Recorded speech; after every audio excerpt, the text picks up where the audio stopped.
Pourquoi quand rien ne marche dans notre vie, nous arrêtons le temps comme si c'est nous qui avons créé le temps? Bien-aimés, ce n'est pas parce que les choses semblent pénibles que Dieu n'a pas de capacité. Rappelez-vous de l'histoire de Lazare. Si les épreuves de la vie ne nous endorment pas, jamais Christ nous réveillera. Si tu dors et te réveilles, Dieu par sa grâce, c'est quel sommeil de bonne période que Dieu ne peut pas réveiller dans ta vie.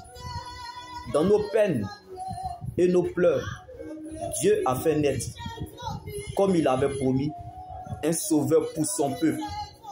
Alors que la honte, l'humiliation, la frustration, l'inacceptable, l'inexplicable, l'incompréhension, le déshonneur public, l'adversité, la contradiction, la persécution, les complications, la frustration, qu'on nous méprise, qu'on nous rejette, bien-aimés, nous apprennent à apprécier la grâce de Dieu. Parce que ce dernier a déjà payé le prix de cette liberté. Donc tu peux avoir des défauts, des faiblesses, même faire des erreurs, parfois irriter. Mais n'oublie surtout jamais que ta vie est la plus grande société dans le monde. Alléluia. Et toi seul, tu peux empêcher le déclin.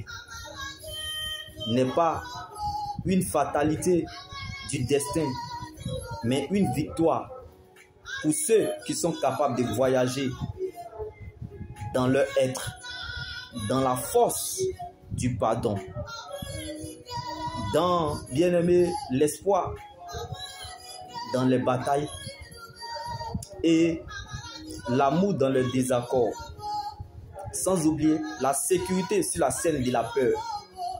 C'est de reconnaître, bien-aimé, que la vie vaut la peine d'être vécue malgré l'inacceptable, malgré les malentendus, malgré les défis. Alors, ne limite pas tes défis, mais défie plutôt tes limites, car la foi, c'est de défier ces défis et de troubler ces troubles. Tant que celui qui a fait le testament est vivant, ce n'est plus ton combat. Car Christ était ressuscité pour toi. Il y a encore de l'espoir tant que Jésus vit pour toi. Donc tu peux tout perdre sans avoir rien perdu parce que tu demeures dans le véritable.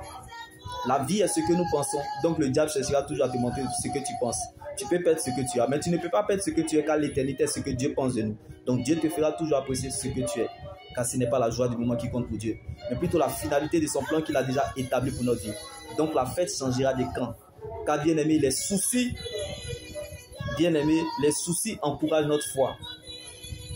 Les difficultés assaisonnent notre foi.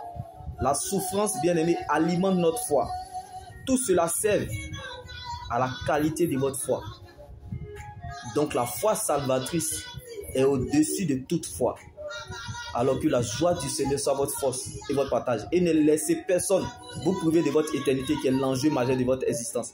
Restez focalisés sur le Seigneur Jésus-Christ seul, car la preuve, la valeur et la raison de votre existence, c'est votre salut en Jésus. Être heureux, bien-aimé, ce n'est pas, bien-aimé, seulement apprécier le sourire, mais c'est aussi réfléchir sur la tristesse. Être heureux, ce n'est pas de vivre longtemps sur la terre, mais plutôt d'accomplir sa mission sur la terre. Car nous vivons le plus longtemps sous la terre que sur la terre. Donc notre vie sur la terre est limitée.